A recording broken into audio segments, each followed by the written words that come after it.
नमस्कार दोस्तों, राधे राधे। कैसे हो आप सभी? आई होप आप सब बहुत बहुत अच्छे होंगे। स्वागत है आप सभी का मेरे इस इंट्रो वीडियो में। और ये वीडियो मुझे काफ़ी पहले पोस्ट कर देना चाहिए था। जो मेरे डेली ब्लॉग रहते हैं ना, उसमें इतने ज़्यादा क्वेश्चन आपके ब्लॉग से रिलेटेड नहीं होते हैं जितने ज़्यादा क्वेश्चन मेरे लाइफ से रिलेटेड होते हैं। मैं कौन हूँ, कहाँ रहती हूँ, और मेरे हस्बैंड क्या करते हैं, मेरी एजुकेशन क्या है, फैमिली में कौन कौन है, ये सारी चीज़ें। और अच्छा भी है, आपको जानना ज़रूरी भी है, बिकॉज़ मैं एक डेली ब्लॉगर हूँ और आप सभी के साथ में हर दिन मिलने आती हूँ अपने इस चैनल के थ्रू। और आप मुझे हर दिन देखते हो, मेरी डेली लाइफस्टाइल, बहुत सारी रेसिपीज़ एंड होम मेकिंग की बहुत सारी चीज़ें मैं आप सबके साथ शेयर करती रहती हूँ। तो फिलहाल चलिए, आज के वीडियो में मैं कुछ ऐसी चीज़ें बताऊंगी जो आपको ग्रोथ भी करने में हेल्प करेंगी आपके चैनल को, अगर आप एक यूट्यूबर हैं तो। और साथ ही साथ कुछ ऐसे सवाल जो आपके बहुत टाइम से आते रहे हैं मुझसे रिलेटेड, मेरी फैमिली से रिलेटेड, और उन सभी सवालों के जवाब देते हुए आज इस वीडियो को मैं शुरू करती हूँ। फिलहाल मेरा नाम है रेखा और मैं रहती हूँ यूपी। मैं बिलोंग करती हूँ यूपी के एक बहुत ही मिडिल क्लास फैमिली से। मेरा जन्म भी यूपी में ही हुआ है और अभी हाल फिलहाल में जो मेरा मायका है वो है उत्तराखंड में। पहले हम यूपी में ही रहते थे और जो मेरा घर है अभी, जो पूर्वजों का घर होता है, वो भी अभी यूपी में ही है। और पापा ने खुद से जगह खरीद के फिर यूपी में अपना घर बनाया है, एक छोटा सा, जो आपको मेरे स्टार्टिंग के ब्लॉगों में देखने को मिल जाएगा। और अभी मैं जाऊंगी तो फिर से आप सबको इंट्रो करवाऊंगी। एंड ये तो, और मेरे जो फैमिली मेंबर हैं मायके में, उनको भी मैं आप सबसे बता देती हूँ। मेरी फैमिली में हम 2 बहनें हैं और 2 ही भाई हैं, मम्मी पापा हैं। एंड जो मेरा बड़ा भाई है, मुझसे बड़ा भाई, उसकी अभी 1 साल 2 साल पहले ही शादी हुई है और उसका एक छोटा सा नन्हा सा बेटा है और जिसका नाम है नवदीश नाम है उसका, और वो अभी लगभग 1 साल का कंप्लीट होने वाला है। तो ये तो रही मेरी मायके की फैमिली। एंड अब मैं इंट्रो करवाऊंगी आपको अपनी ससुराल फैमिली से। तो मेरी ससुराल फैमिली में मदर इन लॉ हैं, फादर इन लॉ हैं, एंड जो मेरी जेठ जेठानी है, उनके 2 बच्चे हैं, बेटे। और वो जॉब करते हैं, गवर्नमेंट जॉब, तो वो बाहर ही रहते हैं। और मेरी ननद भी है, नंदोई हैं, तो वो भी गवर्नमेंट एक सर्वेंट है, मतलब गवर्नमेंट जॉब करते हैं वो भी। और उनके भी 2 बच्चे हैं, एक बेटा और एक बेटी। एंड और मेरे हस्बैंड हैं, और मतलब 3 भाई बहन हैं ये, और तीनों ही मैरिड हैं। और हमारा एक बेटा है ध्रुव, और मैं और मेरे हस्बैंड एंड मेरी mother in law and father in law. तो ये तो रहे मेरे जो रिलेटेड फैमिली हैं दोनों, ससुराल और मायका। एंड अब आ जाते हैं मेरी एजुकेशन पे कि मेरी एजुकेशन क्या है और मेरे हस्बैंड की एजुकेशन क्या है। तो वैसे तो ये कोई मायने रखता नहीं है, एंड फिर भी मैं आपको बता दूं क्योंकि आपके बहुत सारे सवाल आते रहे हैं, और कल भी इस चीज़ को लेके एक सवाल आया था कि आपकी एजुकेशन क्या है। तो मैं बता दूं, मेरी एजुकेशन है बीए फाइनल। एंड जो मेरा 12th कंप्लीट था वो हुआ था यूपी से। और इसके आगे की जो पढ़ाई थी, बीए फाइनल था, उसमें मेरा 1 साल गैप किया मैंने, क्योंकि मेरा पढ़ाई का इरादा तो बहुत आगे जाने का था। मुझे पढ़ने का बहुत शौक था, मैं कुछ करना भी चाहती थी, कुछ बनना भी चाहती थी, बट ऐसा नहीं हो पाया। मम्मी की बहुत ज़्यादा तबीयत खराब रहती थी और इसके चलते ही बस एक चिंता रहती है, जैसे कि हर माँ बाप को, कि हमारी आंखों के सामने ही हमारी बच्चियों की शादी हो जाए। मेरी दीदी की शादी भी बहुत कम एज में कर दी गई और मेरी शादी भी काफ़ी कम एज में हो गई थी। 18 साल की मैं जैसे ही कंप्लीट हुई तभी मेरी शादी हो गई थी। और मेरी जो एजुकेशन है वो बीए फाइनल है, एंड जो मेरे हस्बैंड की एजुकेशन है उनकी एमए फाइनल है। तो एजुकेशन तो दोनों की ही अच्छी है। और अब रही बात मेरे हस्बैंड क्या काम करते हैं, तो इससे रिलेटेड मैंने एक वीडियो बनाई है अपने चैनल पे। पता नहीं वो पुराने वीडियो आप सब देखते हो या नहीं देखते हो। फिलहाल मैं अभी फिर से आपको बता देना चाहती हूँ कि जो मेरे हस्बैंड हैं वो एक ऐसा बिजनेस करते हैं, जैसे कि स्टोन क्रेशर होते हैं ना, जहाँ पे थोड़ा सा एक होता है कि माल लेके आना, माल लेके जाना, जो बुल्ड वगैरह का काम होता है, वही सारे काम ये करते हैं। तो इनका सीजन का ही काम होता है, जब बारिश शुरू हो जाती है तो इनका काम बिल्कुल बंद हो जाता है। और अभी ये बस अपने जो भी हिसाब किताब में और गाड़ी की सर्विसिंग में, ऐसे में काम अपना थोड़ा बहुत करते रहते हैं। तो ये तो रहा मेरे हस्बैंड का काम, मतलब बिल्कुल गवर्नमेंट काम नहीं है कि हाँ ये साल के 12 महीने चलेगा ही चलेगा। और अभी पिछले 3 सालों के बाद ये काम स्टार्ट हुआ है, क्योंकि लॉकडाउन था बहुत ज़्यादा, आप सभी को पता है। तो लॉकडाउन में 3 साल तक, 2 साल तक मेरे हस्बैंड का काम बिल्कुल बंद था और हमने बहुत मुश्किल समय काटा है अभी। और उस मुश्किल समय में ही मैंने अपने चैनल को स्टार्ट किया था। ये मेरे चैनल को स्टार्ट किए हुए लगभग 2 साल कंप्लीट होने जा रहे हैं। मैंने ये फरवरी में अपना चैनल स्टार्ट किया था और सोमवार के दिन से ही मैंने ब्लॉग की शुरुआत की थी, जो मेरा फर्स्ट ब्लॉग है, आप जाके देख सकते हो। सोमवार के व्रत का खाना मैं बना रही थी, तभी मेरे दिमाग में अचानक से आया कि क्यों ना मैं भी मतलब मुझे इंडिपेंडेंट होना था पहले से ही। मैं मायके में रहती थी तो वहाँ भी मैं जॉब करती थी, कभी मैंने किसी से पैसे नहीं मांगे अपने खर्च के लिए, ना मम्मी से ना पापा से। और 12th जब तक मैं कंप्लीट कर पाई थी तब भी मैं थोड़ा बहुत सिलाई का काम जानती थी, तो मैं थोड़ी बहुत सिलाई कर लिया करती थी, जिससे मेरा थोड़ा बहुत जो पर्सनल खर्च होता था वो चल जाता था। एंड उसके बाद जब हम लोग यहाँ उत्तराखंड में आए तो मैंने यहाँ पे जो मेडिकल शॉप होती हैं, मेडिकल स्टोर होते हैं, वहाँ पे मेडिसिन देने का काम कर लिया था। जो डॉक्टर्स पर्ची लिखती हैं, दवाइयाँ लिखती हैं, वो उनको देनी होती थी, मेडिसिन प्रोवाइड करनी होती थी, तो वो हम लोग देते थे। एंड मेरे साथ एक मेरी जो सीनियर थी वो भी है, वो भी होती थी, और हम कई सारी लड़कियां थे वहाँ पे। और डिपार्टमेंट ऐसा था वहाँ की सारी लड़कियां ही काम करती थी। एंड ये तो थी मेरी जॉब जो मैं करती थी शादी से पहले। और शादी के बाद भी जब मेरी शादी हो गई तो मैंने ये जो जज्बा है हमेशा अपने अंदर कायम रखा कि कुछ तो करना ही है, ज्यादा नहीं तो इतना तो कर पाऊँ कि खुद के पैरों पे मैं खड़ी हो पाऊँ, किसी से 2 पैसे मुझे मांगने ना पड़े, और ऐसा मैं कुछ करूँ। फिर मैंने सोचा क्यों ना मैं सिलाई खोल लूँ अपना घर में ही, और मैंने किया भी। तो मैंने मशीन ली, पापा से कहा मुझे मशीन चाहिए, पैरदान चाहिए, तो पापा ने मुझे मशीन दिलवा के दिया वहीं से, मायके से। फिर मशीन आई तो मैंने उस पर थोड़ा थोड़ा अपना काम स्टार्ट किया, काम आना भी शुरू हो गया और मैं करने लगी। लेकिन इसी बीच ध्रुव मुझे बहुत ज़्यादा परेशान करता था। आप सबको पता है जब छोटे बेबी रहते हैं तो बिल्कुल भी ये जो काम होते हैं ना सिलाई के, ये हम नहीं कर सकते, लेकिन फिर भी मैं कर लेती थी। बाबू को सुला सुला के थोड़ी थोड़ी देर में सिलती रहती थी कपड़े, और बहुत कुछ मैनेज करके मैं जैसे तैसे करके जो ऑर्डर होते थे सिलाई के आते थे मेरे पास कपड़े, उनको मैं सिल के दे दिया करती थी। लेकिन ये सिलसिला मैं ज़्यादा दिन नहीं चला सकती थी, बिकॉज ध्रुव जो बच्चा है उसका पूरा फ्यूचर पे डिपेंड करता है, और फिर घर के भी बहुत सारे काम होते हैं छोटे मोटे, आप सबको पता है। और सिलाई एक ऐसी चीज़ है कि अगर थोड़ा सा भी कपड़ा फिट ना सिलो ना तो पूरा गड़बड़ी हो जाता है, फिर उसको दोबारा खोल के सिलने में बहुत मुश्किल होती थी। तो ये सारे सिरदर्दी के काम मुझे लगते हैं। एंड अभी मैं खुद की सिलाई से भी कतराती हूँ, जब मैं अपने लिए कोई कपड़ा ले लेती हूँ तो मुझे बिल्कुल सिलने का मन नहीं करता। मुझे सिलाई में बहुत बहुत ज़्यादा इंटरेस्ट था पहले, जब मैं यूट्यूब पे नहीं आई थी तो, और मैं सिलाई में ही अपना करियर बनाने का सोच रही थी। एंड उससे पहले मैंने बहुत सारे एग्ज़ाम भी दिए हैं, ऑनलाइन मैं फॉर्म डालती थी और भैया मेरी तैयारी करवाते थे। मैंने बहुत बड़ा करने की सोची थी पर नहीं कर पाई। एंड फिर मैं आ गई यहाँ यूट्यूब पे शादी के बाद, और लगभग 2 साल मेरे चैनल को हो गए हैं।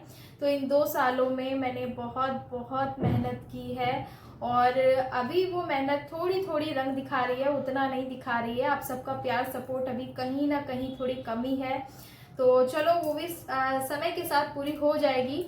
तो ये तो रही मेरी थोड़ी बहुत अनसुनी बातें जो आज तक मैंने आप सबसे शेयर नहीं की थी एंड किसी से भी नहीं की थी। और रही बात अभी बहुत सारे सवाल ये भी आते हैं मेरे चैनल में आप सबके कि आप अपने लॉस के साथ क्यों नहीं रहती हैं। तो वैसे तो मैं इस सवाल का जवाब देना बिल्कुल भी ज़रूरी नहीं समझती हूँ, क्योंकि आप सब समझदार हो, यूट्यूब की फैमिली बहुत बहुत स्मार्ट है, तो ये सवाल का जवाब देना मैं उतना ज़रूरी नहीं समझती। आप सबको पता होगा जब घर में 4 बर्तन होते हैं तो वो खटकते ही हैं। कुछ बातें ऐसी होती हैं जो सहन नहीं होती, सहन के पार होती है, तो फिर हद हो जाती है, और जब हद हो जाती है तो फिर दूर रहना ही अच्छा होता है। रिश्तों को लंबे समय तक बचा के रखना ज़रूरी होता है।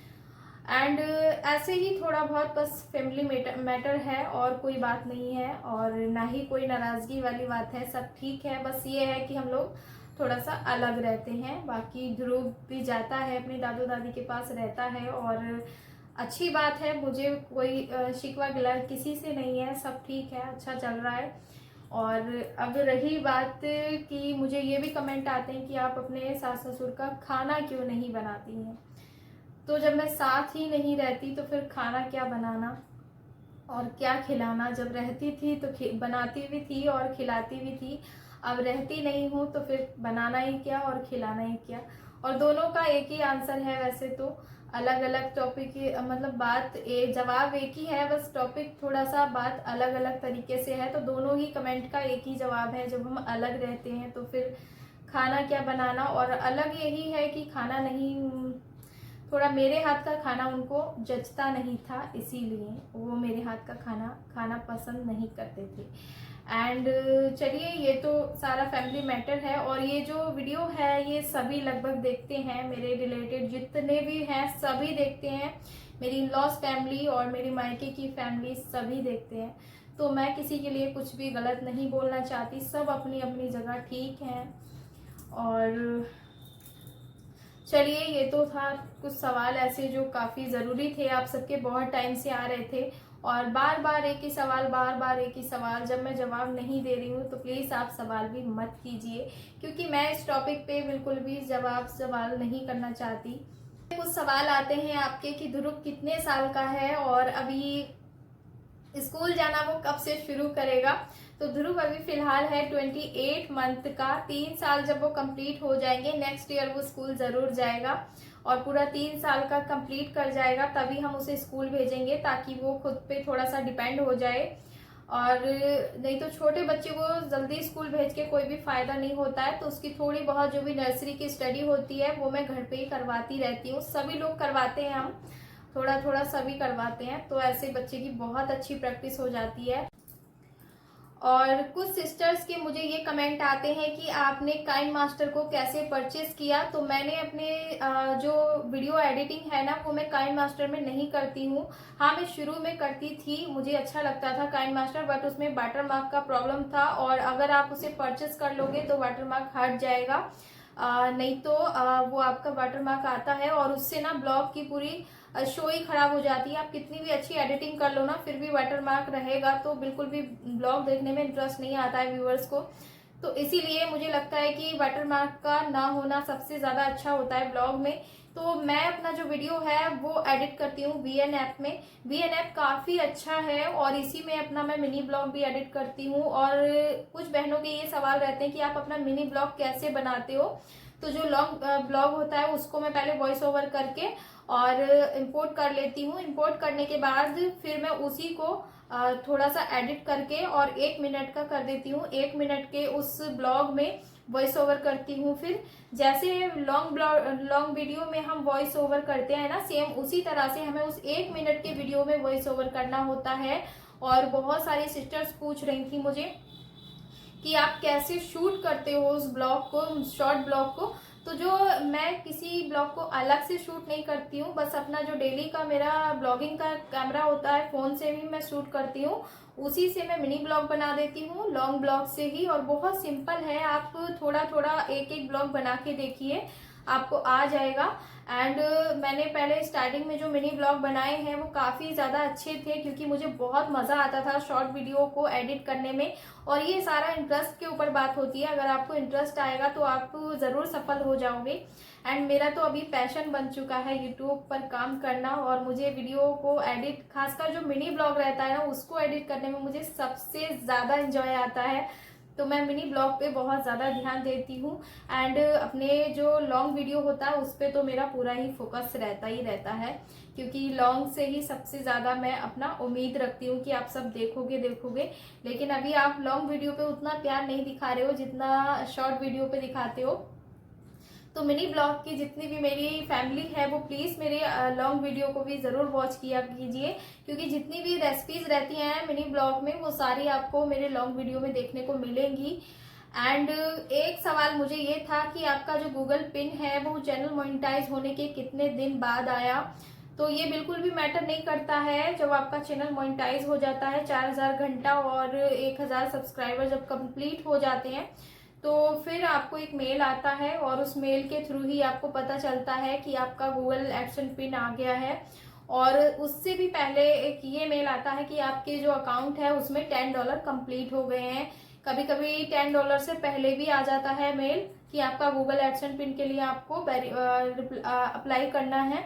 तो फिर आपको उसमें अप्लाई करना पड़ेगा और सारा काम जो होता है ना वीडियो देख देख के आप कर सकते हो। टैग वाले चैनलों पे बहुत सारी वीडियो हैं कि गूगल एडसेंस पिन को कैसे वेरीफाई करें, गूगल एडसेंस पिन को कैसे ट्रैक करें। तो ट्रैक करने का तो मुझे सिस्टम का पता नहीं, पर हाँ गूगल जो एडसेंस पिन है वो मेरा एक बार में ही आ गया, क्योंकि जैसे ही मैंने गूगल पिन को अप्लाई किया था उससे दूसरे दिन बाद ही मैंने पोस्ट ऑफिस में जाके ये कहलवा दिया था कि इस नाम से कोई भी लेटर आए तो प्लीज आप वापस मत करना, क्योंकि वो लोग वापस कर देते हैं। और जब भी आप गूगल एडसेंस पिन को अप्लाई करोगे ना, तो जो एड्रेस वाला कॉलम रहेगा उसमें आप अपना कॉन्टैक्ट नंबर जरूर डालिए, क्योंकि वो जो कॉन्टैक्ट नंबर होगा वो आपके गूगल एडसेंस पिन पर लिख के आएगा और फिर आपको फोन करके बता दिया जाएगा कि आपके नाम से ये ऐसे लेटर आया है और आप आके ले जाइए, या फिर वो आपके घर आके दे जाएंगे, पोस्टमैन जो भी होंगे। एंड अलग से कॉलम में आप फोन नंबर वो तो आपको डालना ही डालना है, लेकिन जो एड्रेस वाली लाइन होगी उसमें भी आप जरूर डालिएगा। तो ध्यान रखिए, 2 जगह आपको अपना गूगल एडसेंस जो फोन नंबर है वो आपको डालना ही डालना है, अगर आपको चाहिए कि आपका गूगल पिन एक बार में ही आ जाए। मैंने नहीं किया था ऐसा, तो इसीलिए मैंने बहुत ज्यादा चक्कर लगवाए हस्बैंड से, भैया से, मम्मी पापा से। पापा मेरे कई बार गए थे पोस्ट ऑफिस, पूछ कर आते थे मेरी बिटिया के नाम से कोई लेटर आया है क्या, आया है क्या। फिर उन लोगों ने बताया कि आपकी बिटिया के नाम से, इस नाम से अगर कोई भी लेटर आएगा तो हम आप लोगों को इंफॉर्मेशन दे देंगे और जो आपके गांव का पोस्ट ऑफिस होगा हम उसमें भिजवा देंगे, आप वहां से ले लीजिएगा। तो जो मेन सिटी रहता है पोस्ट तो वहीं पे आती है, लेकिन जो आपके गांव का पोस्ट ऑफिस होगा वहां आपकी पोस्ट आएगी और गूगल एडसेंस पिन आता है। तो वो लोग 1 से 2 दिन में ही वापस कर देते हैं अगर आप जाके नहीं लोगे तो। और ना ही कोई मेल आता है कि आपका गूगल एडसेंस पिन आ गया है पोस्ट ऑफिस में, आपको खुद ही जाके बार बार चेक करना पड़ता है। तो कई बार जाके मेरे हस्बैंड भी चेक करके आए थे और गांव का जो पोस्ट ऑफिस है हमारा, वहां रोज पूछ के आते थे कि आया क्या, आया क्या। तो एक ही सप्ताह में आ गया था मेरा। वैसे तो 3 हफ्ते इंतजार करना पड़ता है आपको, अगर 3 हफ्ते में नहीं आता है तो फिर आपको दोबारा अप्लाई करना पड़ेगा। और वैसे तो आ जाता है, बस आप कंटिन्यू पोस्ट ऑफिस जाते रहिएगा ताकि उन लोगों को पता रहे कि हाँ कि इस नाम से कोई ना कोई लेटर आएगा। तो ये काफी अच्छा रहा मेरे लिए। तो ये तो रही गूगल पिन से जुड़ी कुछ बातें जो आपको जाननी बहुत जरूरी थी, और ये बहुत जरूरी है, कोई भी नहीं बताएगा आपको, बड़े चैनल वाले जो खुद से रियलाइज करते हैं ना हम लोग, वो कोई भी नहीं बताता है।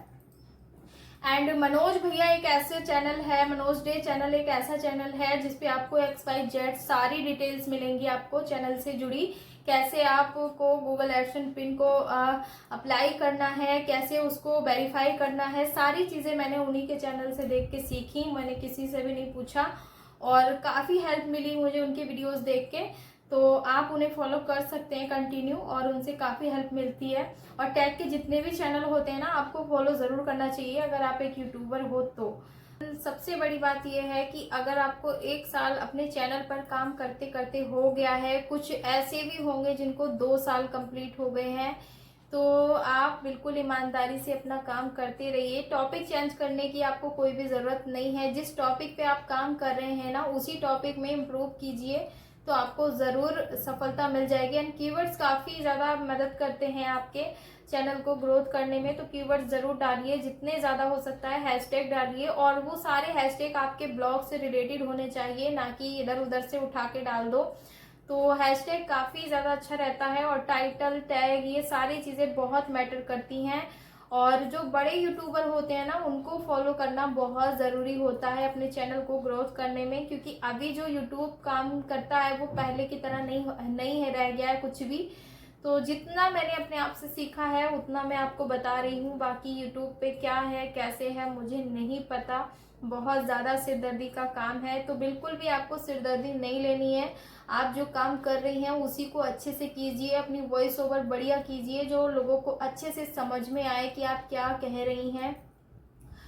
तो कहीं ना कहीं जो मेरे पहले के ब्लॉग हैं उनको मेरा डिलीट करने का बहुत मन करता है कि मैं उन्हें डिलीट कर दूं, क्योंकि उसमें मेरा बात करने का तरीका, कुछ भी मुझे अच्छा नहीं लगता था, लेकिन नहीं, वो आप सबको इंस्पायर करने के लिए बहुत ज़रूरी है उनका रहना, ताकि एक बड़ा यूट्यूबर जब बनता है कोई भी ना, तो हम सबसे पहले उसकी पुरानी वीडियोस जाके देखेंगे कि वो शुरुआत में कैसे बात करता था और अभी वो कैसे बात करता है, तो हमें काफ़ी कुछ सीखने को मिलता है। तो आप ज़रूर ये काम कीजिए, जितने भी बड़े यूट्यूबर हैं उन्हें फॉलो कीजिए, उनकी वीडियोस को डेली फॉलो कीजिए और उन्हें देखिए कैसे वो अपनी वीडियो की एडिटिंग करते हैं। और वीडियो की जो एडिटिंग होती है ना, वो सबसे ज़्यादा मैटर करती है ब्लॉग को आगे तक ले जाने में। और जितना अच्छा आपका एडिटिंग रहेगा, जितना अच्छा आपका जो भी वॉइस ओवर है वो रहेगा ना, तो लोग आपको सुनेंगे भी इंटरेस्ट लेके और साथ में देखेंगे भी और फॉलो भी करेंगे। तो ये सबसे ज़रूरी काम है कि आप अपने चैनल को ग्रोथ कराने के लिए एडिटिंग का सहारा ले सकती हैं। आप एक अच्छी एडिटिंग कीजिए तो आप ज़रूर सक्सेस हो जाएंगी। और मेरी जो यूट्यूब जर्नी है वो बहुत बहुत लंबी है, तो बस थोड़ी बहुत बातें मैंने आप सबसे शेयर की हैं, ज़्यादा नहीं कर पाऊंगी। और बहुत सारी बातें ऐसी हैं जो रह जाती हैं, तो 100% तो हम कहीं भी नहीं दे पाते हैं, लेकिन थोड़ी थोड़ी मैंने बताने की कोशिश की है आपको। और मेहनत करते रहिए, बिल्कुल भी हार मत मानिए, क्योंकि एक टाइम के बाद ज़रूर इंसान सफल हो जाता है। और आप खुद, सबसे पहले ज़रूरी काम है कि आप अपना ध्यान रखिए, अपनी हेल्थ का ध्यान रखिए, क्योंकि किसी भी क्षेत्र में जब हम काम करते हैं तो सबसे ज़्यादा मैटर रखती है हमारी हेल्थ, और हमारी हेल्थ अच्छी रहेगी तो काम करने का मन भी करेगा। और YouTube पे कभी भी पैसा कमाने के पर्पज से काम मत कीजिए, क्योंकि यहाँ सिर्फ पैसा ही नहीं कमाया जाता है, लोगों के दिलों को भी कमाया जाता है, उनके दिलों को भी जीता जाता है। तो ये चीज़ जब तक आप अपने माइंड में नहीं बिठाएंगे ना, तब तक बिल्कुल भी आप सफल नहीं हो पाएंगे। क्योंकि ऐसा नहीं होता है कि चैनल मोनेटाइज हो गया तो कल कोई आपकी सैलरी आ जाएगी या इनकम होनी शुरू हो जाएगी, नहीं, ऐसा बिल्कुल भी नहीं है। और ये 2 सालों में मुझे बहुत अच्छे से समझ में आ गया है कि यूट्यूब से सिर्फ पैसा कमाने के लिए लोगों को नहीं आना चाहिए, बल्कि ये अपनी एक इमेज जो होती है ना, उसको बना के रखने के लिए भी ज़रूर आना चाहिए। और एक फैमिली को इस तरह से जोड़ के रखना चाहिए, तो पैसा तो अपने आप आएगा। जब लोग आपको अच्छे से समझेंगे, सुनेंगे, तो खुद ब खुद पैसा आएगा। और अपने काम को बखूबी कीजिए, बस पैसे की तरफ बिल्कुल भी ध्यान मत दीजिए। और मैं भी अपने काम को ऐसे ही करने की कोशिश करती हूँ। कभी भी मुझे ये नहीं रहता कि मेरी सैलरी कब आएगी या मेरी इनकम होनी कब शुरू होगी, नहीं, मैं पूरा ईमानदारी से अपना काम करने की कोशिश कर रही हूँ और आगे तक करती रहूँगी। तो फिलहाल चलिए आज का वीडियो भी एंड करती हूँ, यहीं पे मिलूंगी आप सभी से कल के एक और अच्छे से ब्लॉग में। और मेरा इंट्रो वीडियो आप सबको कैसा लगा है मुझे कमेंट बॉक्स में ज़रूर बताइएगा। And thank you, bye bye देखने के लिए मेरी वीडियो को। आप सभी का बहुत बहुत सारा तहे दिल से धन्यवाद। एंड खुश रहिए, मस्त रहिए, अपना ध्यान रखिए, अपनों का ध्यान रखिए। Bye bye.